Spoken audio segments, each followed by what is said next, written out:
Hey everyone, welcome to another deep dive. Today we're going to be looking at power dynamics Oh, yeah.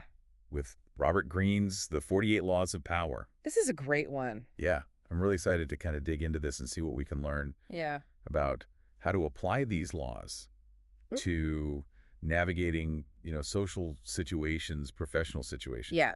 It's kind of like a cheat sheet, right? Yeah, it It's is. like a cheat sheet for understanding power. And I think that, power is something that is constantly at play Absolutely. in all of our interactions, whether we're aware of it or not. Yeah. So I'm excited to have you here to kind of break down some of these laws. I'm excited to be here. And yeah, let's jump right in with Law 6. All right. Court attention at all costs. Ooh, that's a good one. This one kind of throws a curveball, right? It does. Because we're so often told to blend in and stay humble. Be humble. Yeah, but Greene's saying no visibility is key. Yeah. Visibility's power. It's key to creating an aura of importance. Absolutely. So he brings up this great example of Count Lustig, Oh, yeah. Lustig. What a character. this con man who created an air of mystery around himself. Right. He would travel with all these trunks Mm-hmm. that hinted at these money-making secrets. Yeah. But it was all a clever act. Right. It was all smoke and mirrors. But it got people talking. Yeah. It drew them in. It created that buzz. It did. And it made him richer. Absolutely. And that's the point, right? Attention equals power. Exactly. In a way, So how does this translate to everyday life? that's the question, right? Think about your own field. Sure. Maybe courting attention means showcasing your skills in meetings Definitely. or crafting this online persona that highlights your expertise. You got to stand out. All right. You got to differentiate yourself. It's not about being the loudest voice, Right. but it's finding those subtle ways to make your value undeniable. It's about value. Yeah. Well, what are some ways that you can stand out that feel authentic to you? That's the key, right? It has to be genuine. You can't Exactly. fake it. Yeah. All right, let's move on to Law 7. Okay. Get others to do the work for you, but always take the credit. Ooh, that's a spicy one. Yeah, this one might raise an eyebrow or two. It might rub some people the wrong way. It might, but Yeah. hold on. Before you label it purely Machiavellian, Yeah, there's more to it. yeah, it's really about delegation and leadership. Absolutely. It's about leveraging other people's talents, Right. but strategically emphasizing your own role Yeah. in the final outcome. Yeah, you got to be the captain of the ship. Right. I mean, let's be real. Have we all worked with someone who's mastered this? Yeah, sure we all have. I'm sure we have. Yeah, we've all seen that person. Greene uses the example of Thomas Edison. Oh, yeah. Edison, classic example. He often used the work of others to his advantage, Right. including Nikola Tesla. The brilliant Nikola Oh, Tesla. yeah. Yeah. But later, when he tried to discredit Tesla's contributions, Hmm. it actually backfired. Yeah, it tarnished his reputation. It did. So the lesson here is delegation is smart, but how do you make sure you get credit where credit is due? Right. It's a delicate balance. It is. You don't want to be a glory hog, Right. but you also don't want to be invisible. Exactly. Yeah. So maybe it's highlighting your contributions in a project report Definitely. or making sure your role is acknowledged in team meetings. Make sure you're in the loop. It's not about sealing the show, Right. but making sure your contributions are recognized. Exactly. All right, ready for the next one? Bring it on. Okay, let's dive into Law 12. Okay. Use selective honesty and generosity to disarm your victim. Now that's an interesting one. Selective honesty, that's an interesting concept. Yeah, how can honesty be strategic? Right. Yeah. That's the paradox. It is so, Greene's highlighting how genuine acts of kindness can actually lower people's defenses. Makes sense. Right. You let your guard down You do? and someone's being nice to you. He brings up Yellow Kid Weil, Oh, yeah, another con man. another con man. Greene loves his con men. He does. And this guy was a master of this technique. Yeah, he knew how to play the game. Yeah. So think about it. When someone does something nice for us, we tend to trust them more. Absolutely. Right. It's human nature. Yeah, and Weil would use these small acts of generosity Uh-huh. to gain the trust of his victims. Right. Build that rapport. Yeah, so how can we apply this ethically? That's the million-dollar question. It is, because there's a fine line there. Yeah, you don't want to be manipulative, No. but you also want to be strategic. Right, so think about how you can build trust and rapport by incorporating genuine acts of kindness into your interactions. Definitely. Maybe it's offering to help a colleague with a project or simply acknowledging someone's hard work. Yeah, a little appreciation goes a long way. It does. It does. It's not about manipulation. Right. It's about using kindness strategically Exactly. to foster those positive relationships. Yeah, build those connections. Okay, let's shift gears to a law that's all about framing requests effectively. Okay. I'm intrigued. This is Law 13. Right. When asking for help, appeal to people's self-interest, never to their mercy or gratitude. Interesting. Yeah, this one challenges a common assumption What's that? that people will help us out of obligation Oh, right. or because we've helped them in the past. Right. Tit for tat. Yeah. Okay. Greene suggests that appealing to self-interest is actually far more effective. Oh, really? Yeah. So how do you do that? So instead of dwelling on past favors or shared values, Okay. you highlight how your request benefits the other person. So you frame it in terms of what's in it for them. Exactly. Okay. He uses the example of the Athenian alliance with Corcyra. All right. So when Corcyra needed Athens' help, they didn't harp on their shared history. Right. Instead, they emphasized the strategic advantages Athens would gain from the alliance. So it's a win-win? Exactly. It was a win-win situation. Nice. It makes you think about how you frame your requests for help, doesn't it? It does. How can you highlight the mutual benefit? Yeah, that's a good point. Right. Yeah. Okay, moving on to a law that highlights the power of information. Okay, shoot. Law 14. Pose as a friend, work as a spy. Ooh, that sounds a little sneaky, It does. but I like It does sound a little cloak and dagger. Yeah. But it's all about recognizing that information is power. Absolutely. Knowledge is key. It is. Yeah. Greene tells the story of Joseph Duveen. Oh, yeah, the art dealer. Yeah. He was a master. He used spying to his advantage. Yeah, he knew all the secrets. He would subtly gather information about his clients' tastes and preferences, even using members of their own staff. Wow. Yeah. And then he'd present them with these pieces he knew they couldn't resist. So he created the demand He did. by understanding the desire. Exactly. Very clever. And he became incredibly successful using this strategy. Well, yeah, he was playing chess while everyone else was playing checkers. He was so... Have you ever felt outmaneuvered because you didn't have all the information? Oh, yeah, absolutely. It happens. It's frustrating. It is. And it makes you realize that staying informed and being aware of what's happening is essential. It's crucial. Yeah. But the ethical line can get a little blurry here. It can. Right. Yeah, where do you draw the line? So what are the acceptable limits of spying in your own field? That's a good question. That's something to consider as you think about how to strategically gather information Yeah. and leverage it to your advantage. Right. Let's shift gears again Okay. and tackle a law that challenges a common assumption about safety. All right, let's do it. Law 18. Okay. Do not build fortresses to protect yourself. Isolation is dangerous. That's counterintuitive. It is. Yeah. Right. Yeah. Because our instinct is to protect ourselves. Right, build those walls. Yeah. Yeah. But Greene suggests that isolation, while it seems safe, can actually make us more vulnerable. Oh, really? Yeah. How so? So he uses the example of Qin Shi Huangdi, Okay. the first emperor of China. So despite his power, he became increasingly isolated, Right. living in this magnificent palace, cut off from the realities of his empire. Oh, wow. And this isolation contributed to his downfall. I see. So he lost touch with the people, He did. and that's never good It's not. if you want to stay in power. So it makes you think about finding that balance Yeah. between protecting yourself and staying connected. That's a tough one. It is. It is a tough one. Right. Yeah. Because in a world that can feel competitive, Absolutely. it's tempting to retreat. You want to protect yourself. You do. Yeah. But the key is to be discerning about who we trust. Right. You need the right people around you. Yeah. And build those genuine connections. Absolutely. It's a tough balance to strike. It is. What comes to mind for you when you think about balancing vulnerability and connection in your own life? Oh, wow. That's a deep question. It is. Yeah, I think it's about finding those people you can truly be yourself with. Yeah. You know, the ones who accept you for who you are, Exactly. sports and all.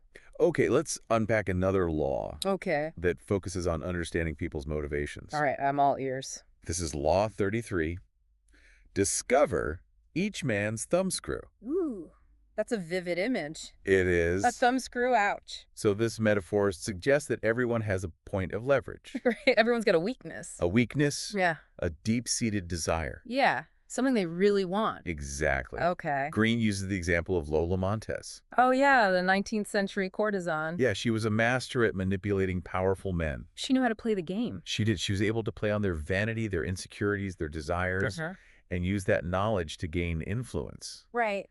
It's a bit unsettling, isn't it? It is. To think that people are being manipulated in that way.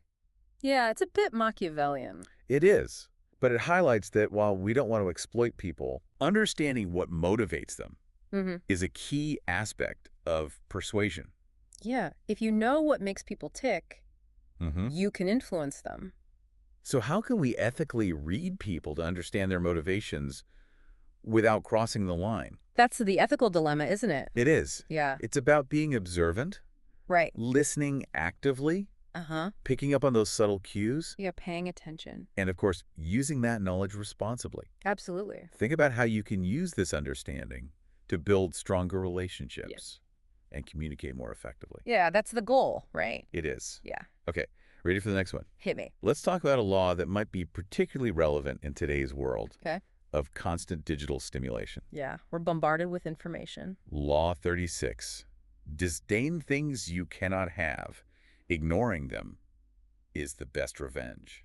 Oh, that's an interesting one. Have you ever noticed how giving something attention Yeah, often gives it more power? it's like you're feeding the beast. Yeah. Yeah. So Greene suggests that strategic ignoring can actually be a powerful move. Huh. So sometimes it's better to just walk away. It can be. Yeah. He brings up P.T. Barnum. Oh, yeah, the showman. Yeah, the legendary showman. Yeah, he knew how to get attention. He did.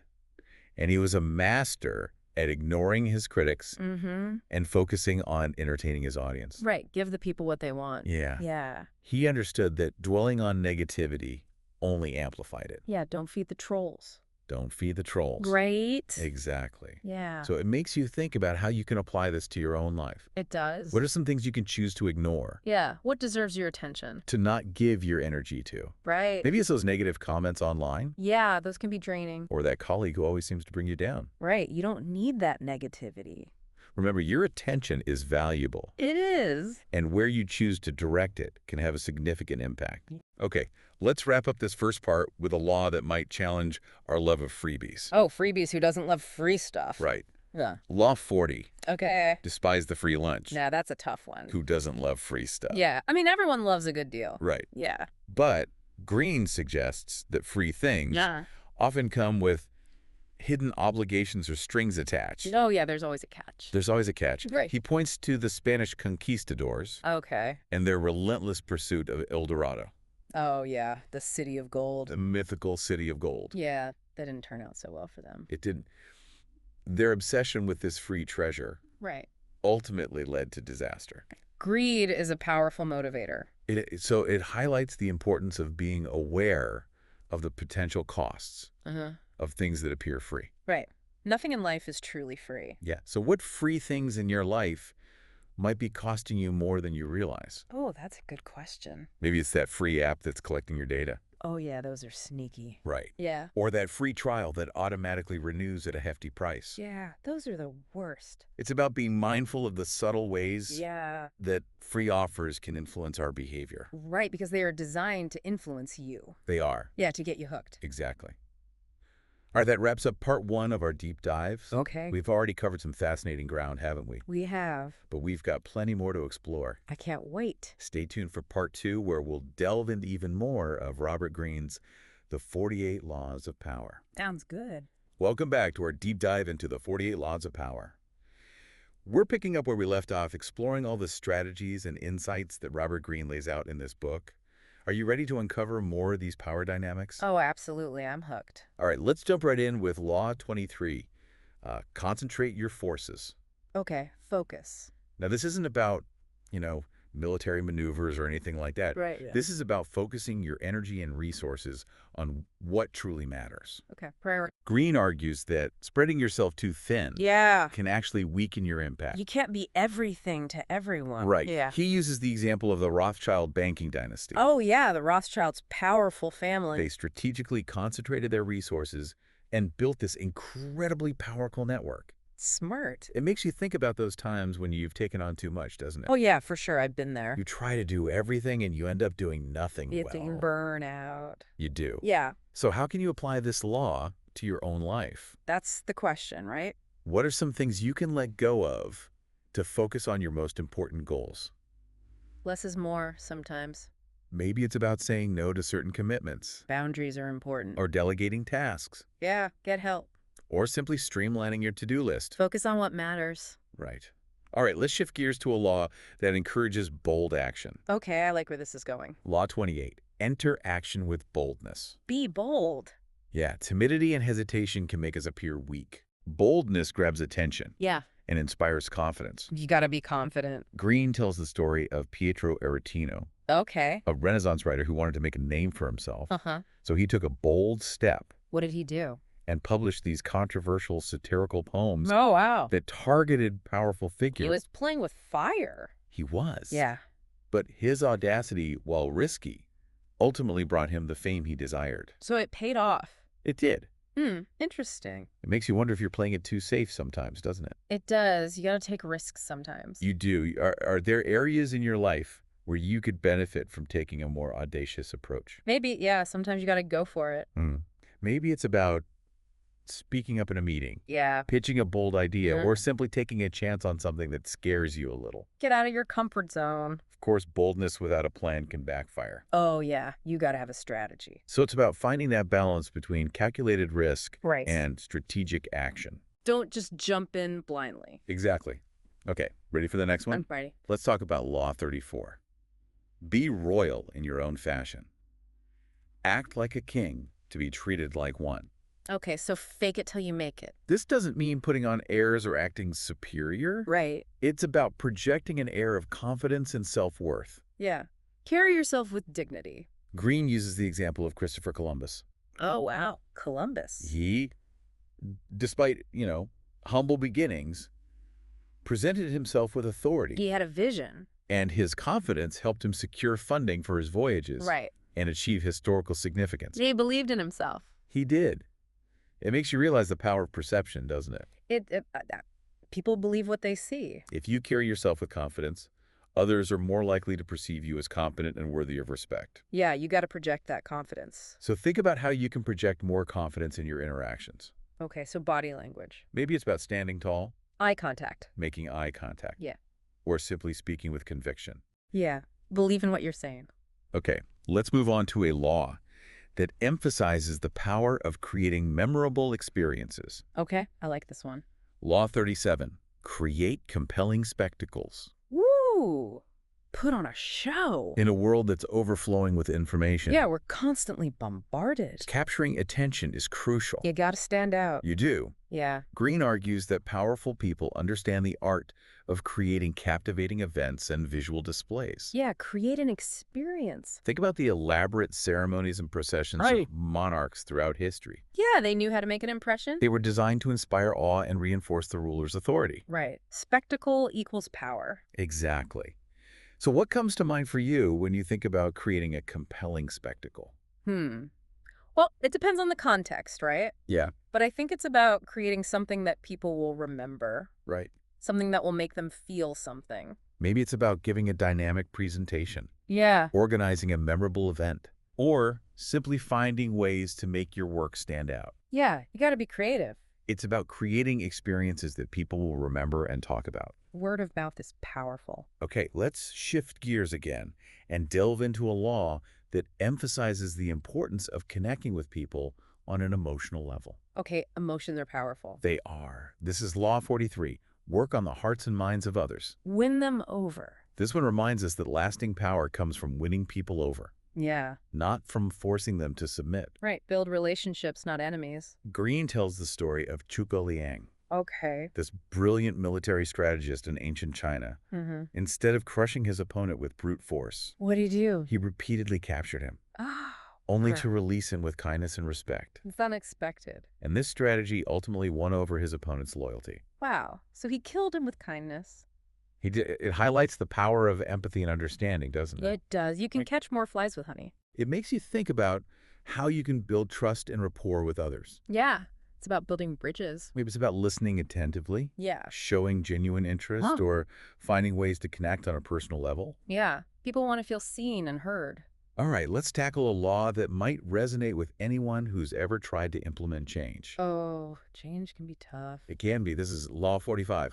Preach the need for change, but never reform too much at once. Baby steps. Change can be unsettling. Yeah, people don't like change. and people often resist it. They get comfortable with the status quo. So Greene suggests that introducing change gradually is more effective. Yeah, you got to ease them into it. He uses the example of Oliver Cromwell, Okay. who led the Puritan Revolution in England. Uh-huh. Cromwell was a radical, Yeah. but he understood that pushing too hard too fast would backfire. Yeah, be strategic. So he strategically introduced reforms over time Okay. and ultimately achieved his goals without alienating the masses. Patience is a virtue. So what comes to mind when you think about managing change in your own life? Well, I think it's about being patient and persistent. Yeah.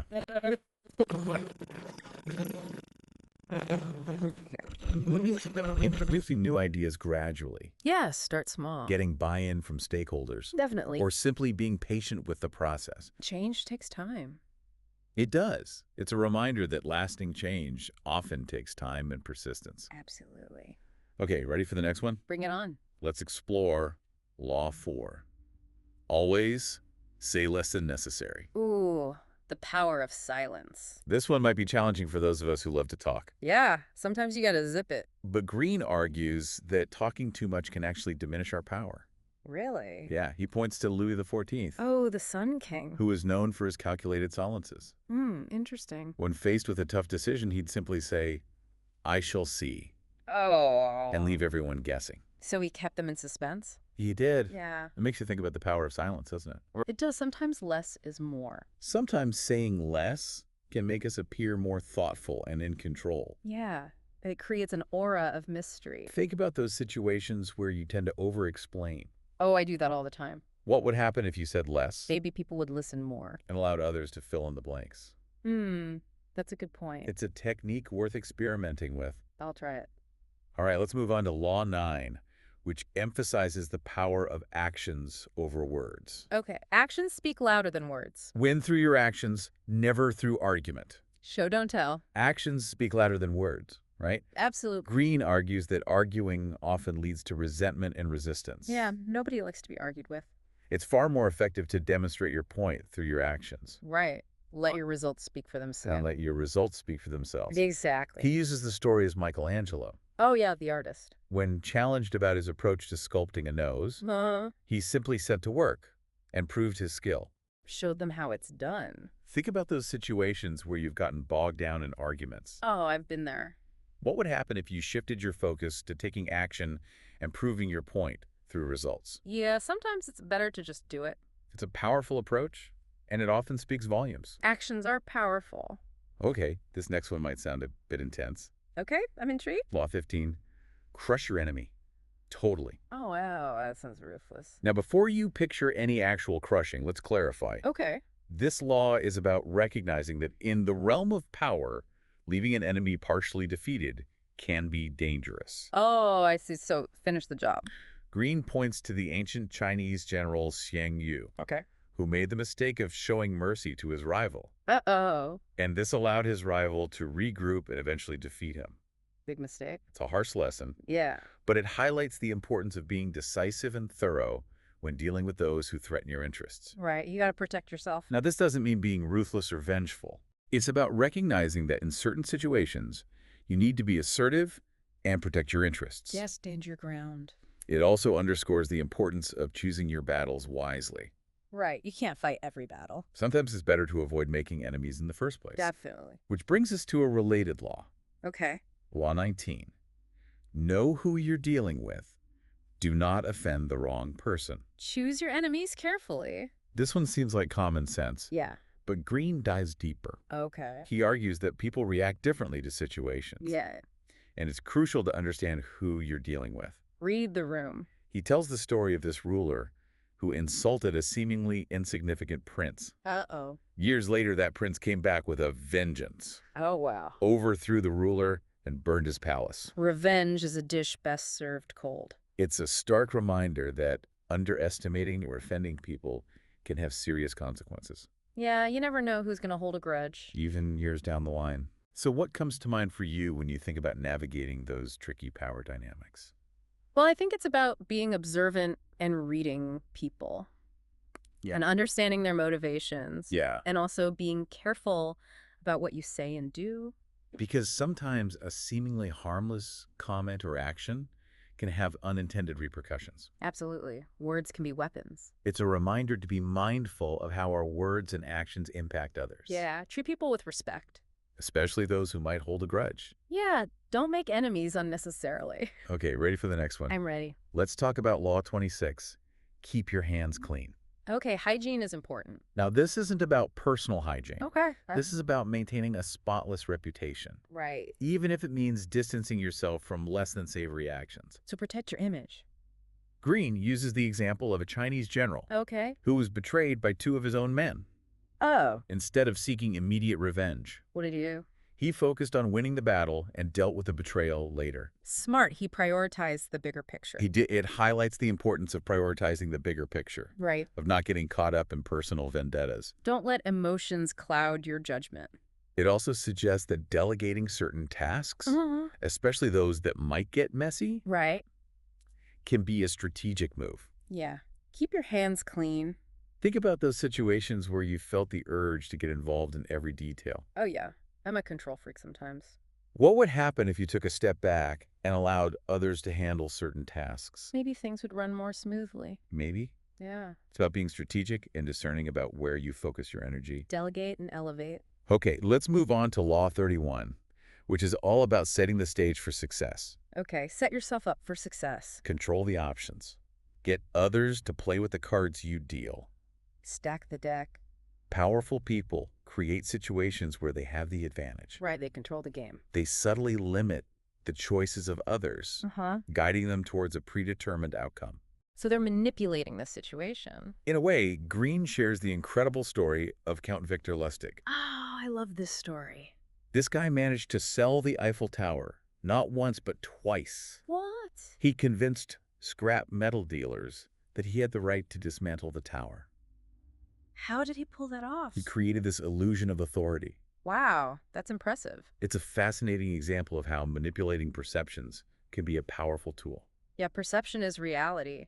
So what comes to mind when you think about controlling the options? Well, I think it's about being proactive and shaping the environment to increase your chances of success. Maybe it's about framing a proposal in a way that highlights certain choices, Right. structuring a negotiation to your advantage, or simply setting clear boundaries. Yeah, know what you want and go for it. It's about being proactive Right. and shaping the environment to increase your chances of success. Take control. All right, let's explore a law that might seem a bit contradictory. Okay, I'm all ears. Law 38. Think as you like, but behave like others. So blend in, but stand out. This one highlights the tension between individuality and conformity. Yeah, that's a tough one. Greene argues that while it's important to maintain your own thoughts and beliefs, Right. outwardly conforming to social norms can be advantageous. So don't rock the boat too much. He uses the example of Tommaso Campanella, Okay. an Italian philosopher who was imprisoned for his unconventional views. Oh. While Campanella never renounced his beliefs, Right. he recognized the danger of openly challenging the status quo. Yeah, sometimes you gotta pick your battles. He adapted his behavior, outwardly conforming, while secretly continuing to develop his ideas. So he played the game. He did. It makes you think about the balance between authenticity and strategy, doesn't it? It does. You gotta be true to yourself, but also strategic. In certain situations, it might be wise to downplay our differences Yeah. to avoid unnecessary conflict or even danger. Sometimes it's better to fly under the radar. It's a delicate balance, but it's worth considering. Yeah, it's a tough one. Okay, ready for the next one? Hit me. Let's delve into a law that might sound a bit superstitious. Okay, I'm intrigued. Law 10, infection. Avoid the unhappy and unlucky. Oh, misery loves company. Greene argues that negative emotions and bad luck can be contagious. Yeah, you can get sucked into that vortex. Associating with unhappy or unlucky people can bring us down. Yeah, negativity breeds negativity. He uses the example of Lola Montez, Oh, yeah, her again. who, despite her beauty and charm, had a string of failed relationships and ultimately died alone and impoverished. Oh, that's sad. Greene suggests that her association with negativity might have contributed to her own misfortunes. Yeah, you gotta surround yourself with positive people. It's a thought-provoking idea, isn't it? It is. Your vibe attracts your tribe. It makes you wonder if the people you surround yourself with influence your own outlook and outcomes. It definitely does you become who you hang out with. Think about the energy you get from the people in your life. Yeah. Do they lift you up or bring you down? Choose wisely. It's a reminder to be mindful of the company we keep and to seek out relationships that nurture and support us. Find your tribe. All right, let's move on to a law that might challenge some of our core beliefs about relationships. Okay, I'm listening. Law 20, do not commit to anyone. No commitment. Now, before you write off all your relationships, let's clarify. Okay. This law isn't about avoiding all commitments, Okay. but about maintaining a certain level of detachment and autonomy. So keep your options open. He points to Queen Elizabeth I of England. Oh, the Virgin Queen. She famously refused to marry, Yeah. preserving her independence and power. Smart lady. Her strategy highlights the potential downsides of getting too entangled in alliances or obligations. Yeah, don't get bogged down. It makes you think about those situations where you've felt pressured to take sides Mm-hmm. or align yourself with a particular group. Right. Have those commitments always served you well? Not always. It's a reminder to be discerning about the commitments we make Yeah, choose wisely. and to always protect our own interests. Put yourself first. Okay, let's explore a law that taps into the power of belief. Okay, I'm all ears. Law 27. Play on people's need to believe to create a cult-like following. Ooh, that sounds intense. Now, we're not talking about starting an actual cult, Okay, good. but Greene argues that powerful people understand how to appeal to people's desire for meaning, purpose, and belonging. Yeah, people want to believe in something. You do. He shares the story of George Salmanazar, Okay. who convinced 18th century London that he was from the exotic island of Formosa. Wow, he's a good storyteller. Now, Formosa is modern-day Taiwan, Oh, okay. and this guy Salmanazar created this elaborate backstory, Ah. even inventing a language to support his charade. He was committed. It highlights the power of storytelling Yeah, stories are powerful. and the human need to believe in something greater than ourselves. People want to be inspired. Think about the charismatic leaders, the inspiring figures who have captivated our attention. Yeah. What is it about them that draws us in? I think it's their ability to articulate a compelling vision, Right. to offer a sense of hope or purpose. It's often their ability to articulate a compelling vision, Yeah. to offer a sense of hope or purpose. People need something to believe in. They do. It's a powerful dynamic. It is. Okay, ready for the next one? I'm ready. Let's talk about Law 32. Play to people's fantasies. Ooh. Tap into their desires. Humans are driven by desires and aspirations. Yeah, we all want something. Greene suggests that understanding those desires can be a powerful tool for influence. Yeah, if you know what people want. He uses the example of an alchemist Oh yeah, the guys who tried to turn lead into gold. who convinced the people of Venice that he could turn base metals into gold. That's ambitious. This alchemist understood the allure of wealth and prosperity, Yeah. and he played on those fantasies. People are easily seduced by the promise of riches. So what comes to mind for you when you think about playing to people's fantasies? Well, I think it's about understanding what motivates people and then using that knowledge to create something that they desire. Maybe it's about creating marketing campaigns that appeal to our desires, Yeah. crafting stories that resonate with our hopes and fears, or simply understanding what motivates the people around us. Yeah, know your audience. It's about recognizing that reality is often less appealing than fantasy Yeah. We all like to escape sometimes. and using that knowledge strategically. Use it to your advantage. Okay, let's explore a law that might raise some ethical concerns. Okay. I'll listen. Law 11, learn to keep people dependent on you. Oh, that sounds a bit manipulative. Now, before you start planning any elaborate schemes for control, let's clarify. Okay. This law is about understanding the dynamics of dependency, Right. not about manipulating people. Okay, good. Greene argues that power comes from being indispensable. So be the go-to person. He uses the example of a Byzantine emperor Okay. who became increasingly reliant on his powerful uncle. This uncle cultivated a sense of dependency by taking on critical roles within the empire. So he made himself essential. Think about those situations where you've held a position of power because Oh. others relied on your knowledge, your Yeah. skills, or your connections. Right. What were the benefits and drawbacks of that dynamic?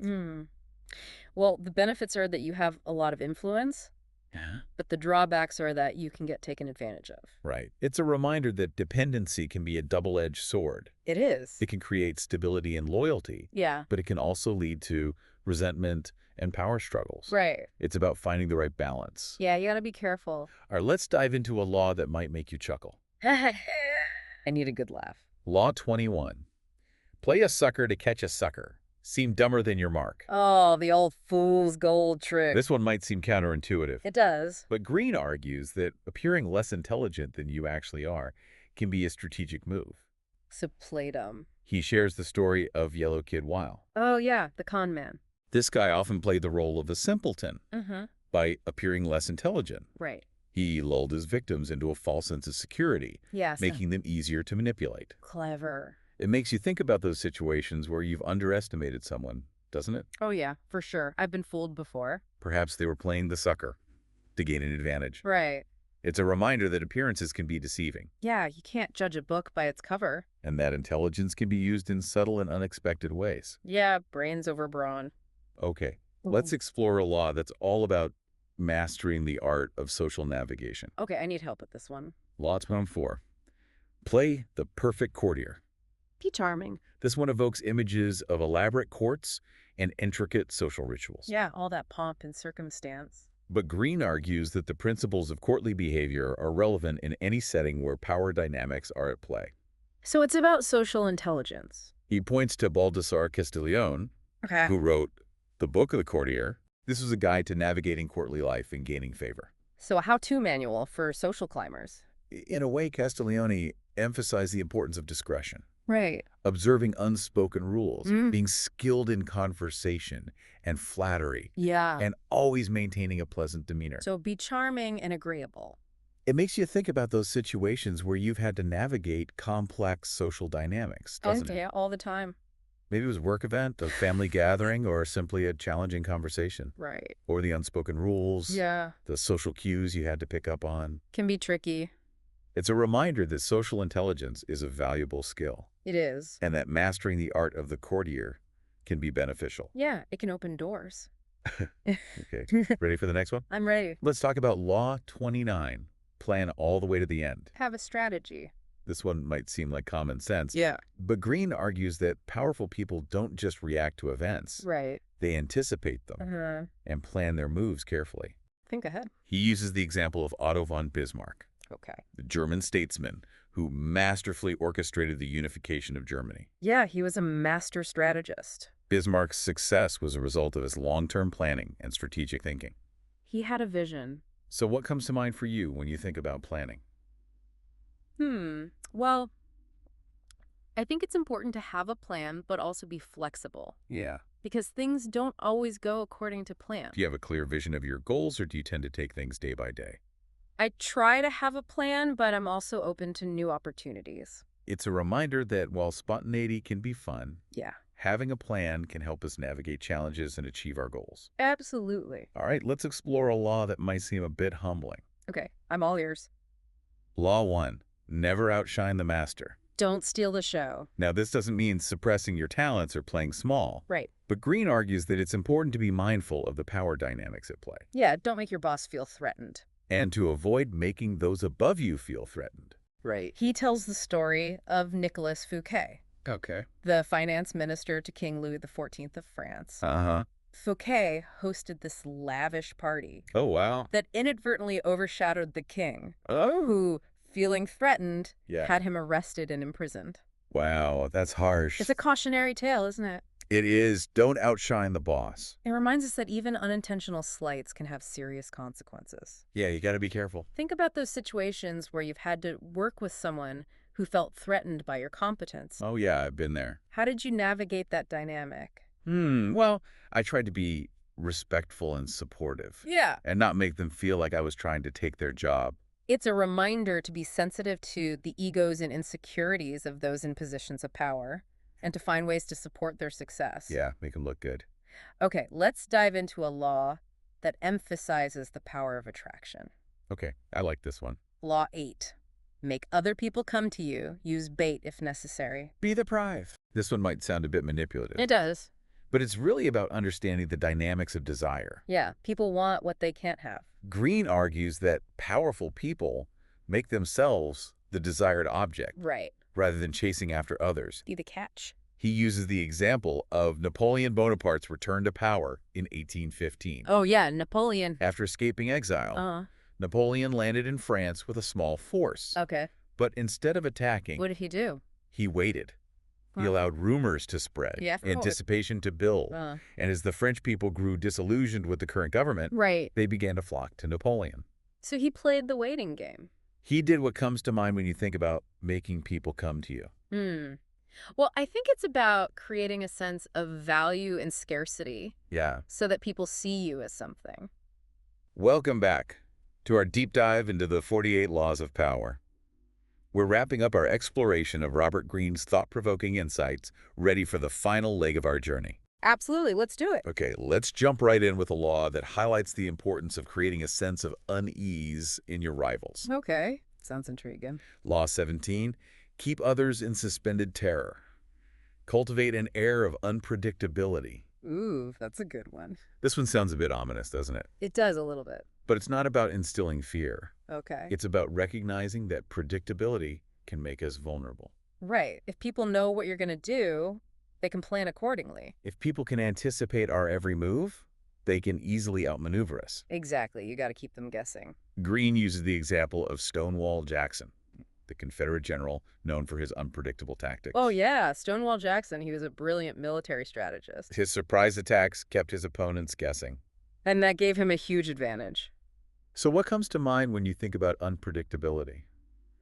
Well, I think it's about being adaptable and innovative. Yeah. Not being afraid to change course when necessary. Is it something you embrace or avoid? I think a little bit of both. You need to have a plan, but also be willing to deviate from it when the situation calls for it. Think about those situations where you've encountered someone whose actions seem to defy logic. Oh, yeah. I've definitely met people like that. It can be unsettling, can it? It can't, when you don't know what to expect. It reminds us that a touch of mystery, a dash of the unexpected, can be a powerful tool. It keeps people on their toes. Okay, let's move on to a law that encourages us to be intentional about our self-presentation. Okay, image is everything. Law 25, recreate yourself. To reinvent yourself. This one isn't about pretending to be someone you're not. Right. It's about recognizing that we all have the power to shape how others perceive us. Yeah, we can control our narrative. Greene points to Julius Caesar, who was a master of self-presentation. Oh, yeah, Caesar. He knew how to play the crowd. He understood the importance of crafting a compelling persona. He was a larger-than-life figure. So what comes to mind when you think about recreating yourself? Well, I think it's about being authentic, but also strategic. Yeah. Knowing your strengths and highlighting them. Maybe it's about refining your personal style, highlighting your strengths, or simply being more mindful of the image you project. Yeah, put your best foot forward. It's a reminder that we're all constantly evolving, and we can choose to present ourselves in a way that aligns with our goals. Absolutely. Okay, let's explore a law that might challenge those of us who pride ourselves on hard work. Okay, I'm all ears. Law 30, make your accomplishments seem effortless. Oh, the art of making it look easy. Now, this doesn't mean we should slack off. Right. It's about recognizing that presenting our achievements as if they came naturally can be more impactful. Yeah, don't sweat the small stuff. Greene highlights the concept of sprezzatura in Italian Renaissance culture, which refers to a kind of effortless grace. So make it look easy. Think about those performers or athletes who make incredibly difficult things look easy. Oh, yeah. They make it look so effortless. Their mastery lies in concealing the effort. Right. It's all about the practice. So what comes to mind when you think about making things look effortless? Well, I think it's about being prepared and confident. Yeah. Knowing your stuff so well that you can make it look easy. Maybe it's about honing our skills to the point where we make it look easy. Yeah. Or perhaps it's about presenting our work in a way that highlights our expertise. Right. Focus on the results. It's a reminder that mastery often involves making the complex appear simple. Keep it simple. Okay, ready for the next one? Bring it on. Let's talk about Law 35. Master the art of timing.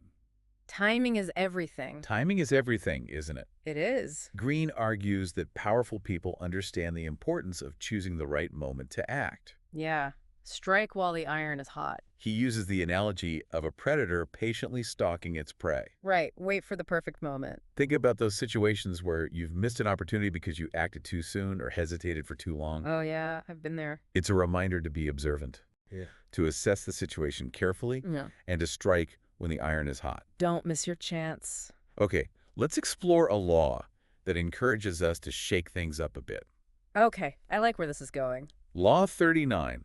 Stir up waters to catch fish. Create a little chaos. This one might sound a bit mischievous, It does. but Greene argues that creating a sense of disruption can be advantageous. So disrupts the status quo. He shares the story of a Chinese general who, facing a superior enemy force, decided to do the unexpected.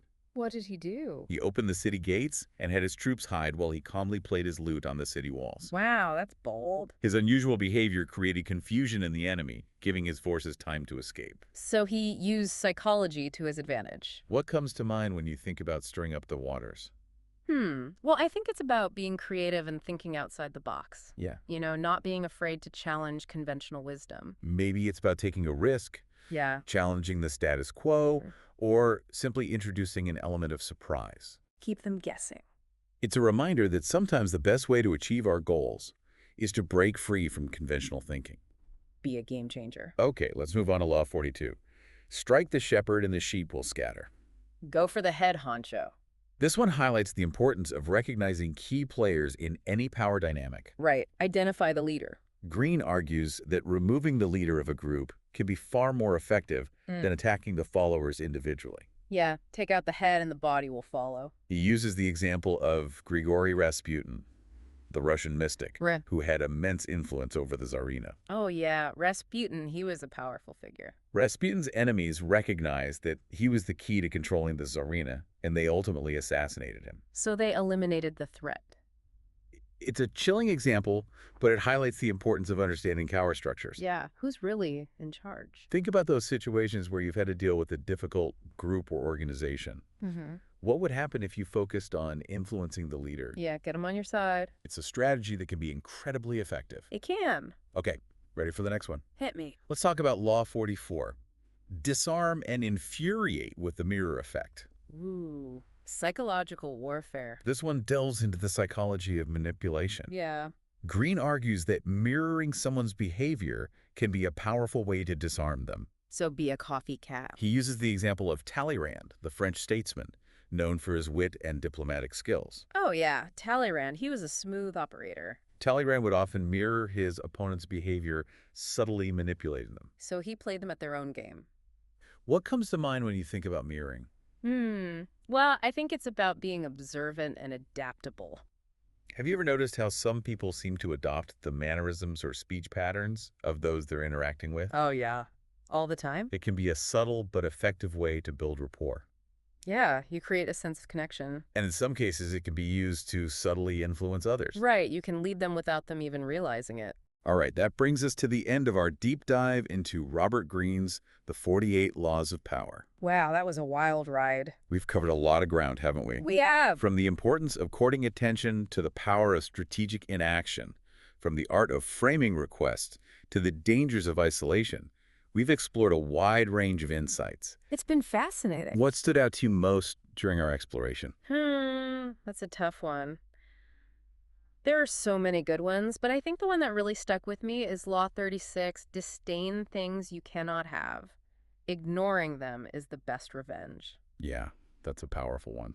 It is. In today's world, it's so easy to get caught up in negativity. Right. But sometimes the best thing you can do is just ignore it. Absolutely. What are some key takeaways you'll be applying in your own life? Well, I think I'm going to be more mindful of the power dynamics at play in my interactions. Yeah. I'm also going to try to be more strategic in my communication and actions. Remember, power dynamics are constantly at play both in our personal and professional lives. Yeah, they're everywhere. By understanding these dynamics, by being aware of the strategies at play, we can navigate these complexities more effectively. Absolutely, knowledge is power. These laws are not a blueprint for manipulation. Right. They're a lens through which we can better understand the world around us. Yeah, they give us insights into human nature. The choice of how to use this knowledge is ultimately up to each of us. That's the responsibility that comes with power. And with that, we wrap up another deep dive. It's been a pleasure. Thanks for joining us on this fascinating journey. We'll see you next time. Until next time.